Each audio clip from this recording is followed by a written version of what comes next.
আসসালামু আলাইকুম বন্ধুরা, ডিমের আরেকটি নতুন রেসিপি নিয়ে এসেছি দীপা কিচেন্স থেকে সহজ রেসিপিতে। আজকে ডিমের এই মজার রেসিপিটি শেয়ার করছি।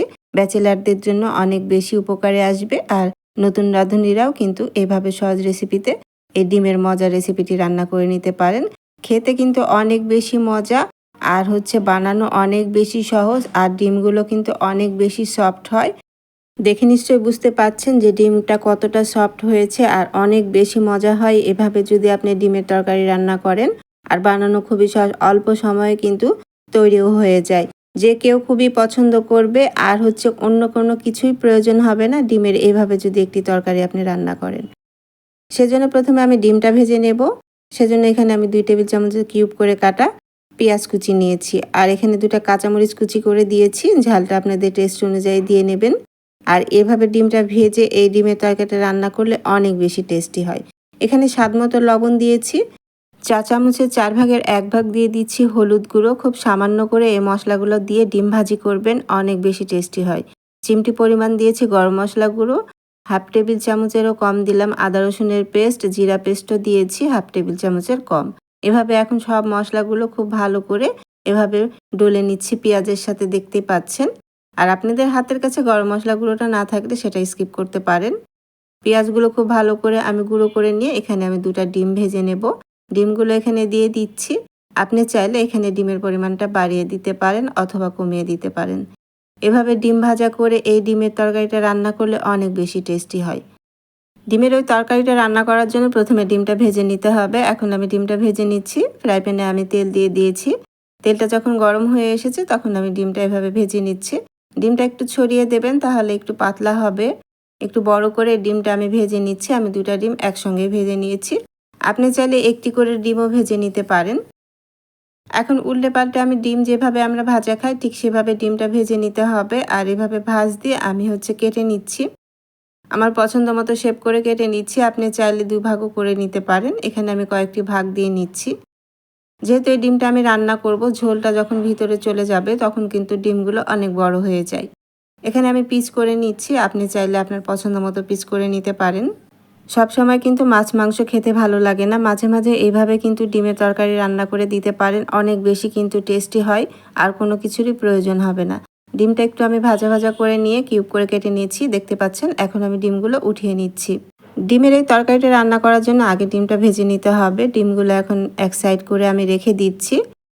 আর ওই একই ফ্রাই প্যানে আরও 2 টেবিল চামচের মতো রেগুলার রান্নার তেল দিয়ে দিলাম। আর এখানে এখন আমি দিয়ে দিচ্ছি হাফ কাপের মতো পেঁয়াজ কুচি। পেঁয়াজটা একটু মোটা করে কেটেছি। আর এখন ওই একই ফ্রাই প্যানে আমি আরও দিয়ে দিচ্ছি 1 টেবিল চামচের মতো গোটা জিরা। গোটা জিরাটা দেবেন, খেতে কিন্তু ভালো লাগে। আর মাঝারি সাইজের 2টি আলু আমি কিউব করে কেটে নিয়েছি। আমি আলুটা একটু মোটা করে কেটেছি। আপনি আপনার পছন্দ মতো শেপ দিতে পারেন। এখন এই আলুর মধ্যে সামান্য পরিমাণ আমি হলুদ গুঁড়ো দিয়েছি। দিয়ে এখন আমি পেঁয়াজের সাথে ভেজে নিচ্ছি, দেখতে পাচ্ছেন। চুলার আঁচটা মিডিয়াম করে দিয়ে এই আলুগুলো ভেজে নিতে হবে। এখানে কোনো রকম পানি দেওয়া যাবে না। একবারে চুলার আঁচটা এখন মিডিয়াম লো করে দিয়ে আমি ঢেকে আলুটা 80% মতো সেদ্ধ করে নেব। আর এভাবে কিউব করে আলুটা দিলে খেতে কিন্তু ভালো লাগে, দেখতেও ভালো লাগে। এখন পেঁয়াজের সাথে কিন্তু আমি আলুটা ভেজে নিয়েছি, দেখতে পাচ্ছেন। ভাজা ভাজা হয়ে গেছে, আলুর কালারটাও চলে এসেছে, আর আলুটা 80%-এর মতো সেদ্ধ হয়ে গেছে। এখন একটি টমেটো কুচি আমি এখানে দিয়ে দিয়েছি। আর এই ডিমের এই তরকারিতে টমেটো কুচিটা দেওয়ার চেষ্টা করবেন, অনেক বেশি টেস্টি হয়। আর টমেটোটাও এখন কিছুটা গলে আসছে। এখন আমি হাফ টেবিল চামচ করে আদা রসুনের পেস্ট, জিরা পেস্ট এগুলো দিয়ে দিয়েছি। আর ডিমের তরকারিতে কিন্তু মশলার পরিমাণটা একটু কম দিতে হয়। মশলার পরিমাণটা একটু কম দিয়ে নেবেন। এখন আমি আরও দিয়ে দিচ্ছি হাফ টেবিল চামচের মতো লাল মরিচের গুঁড়ো, হাফ টেবিল চামচের মতো হলুদ গুঁড়ো, হাফ টেবিল চামচের মতো ধনিয়া গুঁড়ো দিচ্ছি। আর এখন আমি খুব ভালো করে আলুর সাথে এই মশলাগুলো কষিয়ে নিচ্ছি। খুবই ঝটপট কিন্তু এই আলুর ডিমের তরকারিটি তৈরি হয়ে যায়। এখানে সামান্য পরিমাণ পানি দিয়ে খুব ভালো করে মশলাটা কষিয়ে নিতে হবে। চুলার আঁচটা এখন মিডিয়াম লো করে বাড়িয়ে দিয়েছি আমি। এখন আমি খুব ভালো করে কষিয়ে নিচ্ছি। আর যত ভালো করে আপনি কষিয়ে নেবেন ততই কিন্তু এই তরকারিটা খেতে ভালো লাগবে। টমেটোটা গলে আসা পর্যন্ত মশলার সাথে খুব ভালো করে আলুটা কষিয়ে নিতে হবে। এখানে আমি কিন্তু স্বাদমতো লবণ দিয়েছি। যেহেতু আমি ডিমটা ভাজার সময় লবণ দিয়েছি, সেজন্য লবণের পরিমাণটা কিন্তু বুঝে দিতে হবে। এভাবে 2-3 বারে আমি অল্প অল্প করে পানি দিয়ে খুব ভালো করে আলুগুলো কষিয়ে নিয়েছি।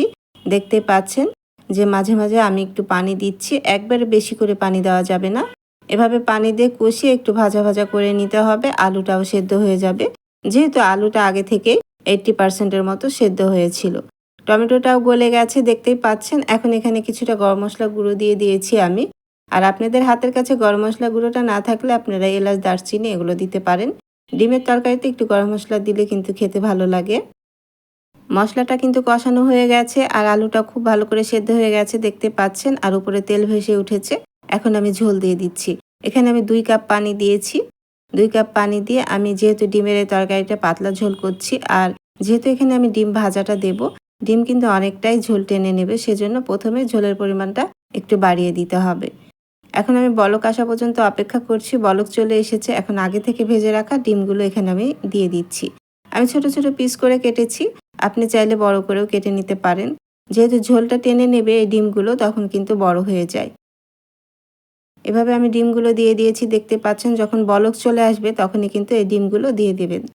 আর এই ডিমের এই তরকারিটাতে আপনি টমেটো দেওয়ার চেষ্টা করবেন, খেতে অনেক ভালো লাগে।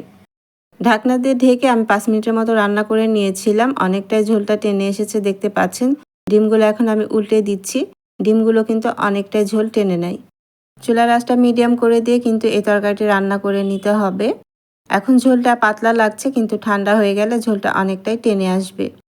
এখন এখানে আমি কিছুটা কাঁচামরিচ দিয়ে দিচ্ছি। এটা অপশনাল, তবে দিলে খুব সুন্দর একটা ফ্লেভার আসে। আর কিছুটা ধনিয়া পাতা কুচি দিচ্ছি। আর নামানোর আগে অবশ্যই গরম মসলা গুঁড়ো দেবেন। আর হাতের কাছে যদি গরম মসলা গুঁড়ো না থাকে তাহলে ভাজা জিরার গুঁড়োটা দিয়ে দেবেন। ডিমের এই তরকারিটি কিন্তু আমার তৈরি হয়ে গেছে দেখতেই পাচ্ছেন। আমি দমে রেখে দিয়েছিলাম আর চুলাটা আমি বন্ধ করে দিয়েছি। দেখতে পাচ্ছেন যে ঝোলটা কতটা টেনে নিয়েছে আর অনেক বেশি লোভনীয় হয়েছে। আর এখন গরম গরম আপনি সার্ভ করতে পারেন। গরম গরম ভাত, খিচুড়ি, পোলাও সব কিছুর সাথে কিন্তু অসম্ভব মজা হয় এই ডিমের এই তরকারিটি। আর খুব ঝটপট তৈরিও হয়ে যায়।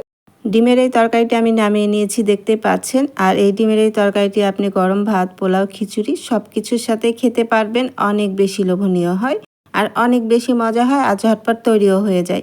আশা করছি ডিমের এই সহজ রেসিপিটি আপনাদের ভালো লেগেছে। রেসিপিটি ভালো লাগলে অবশ্যই আমার চ্যানেলটি সাবস্ক্রাইব করে দেবেন। একটি লাইক, কমেন্ট, শেয়ার করে দেবেন। আর যারা ফেসবুক পেজ থেকে দেখছেন তারা অবশ্যই আমার ফেসবুক পেজটি ফলো দিয়ে রাখবেন। একটি লাইক, কমেন্ট, শেয়ার করে দেবেন নতুন নতুন সহজ রেসিপি পাওয়ার জন্য। আপনাদের একটি লাইক, কমেন্ট, শেয়ার আমাকে অনুপ্রেরণা যোগায় নতুন কোনো রেসিপি তৈরি করার জন্য। আজ বিদায় নিয়ে নিচ্ছি। চলে আসবো আবার অন্য কোনো সহজ রেসিপি নিয়ে। ভালো থাকবেন সবাই। আল্লাহ হাফিজ।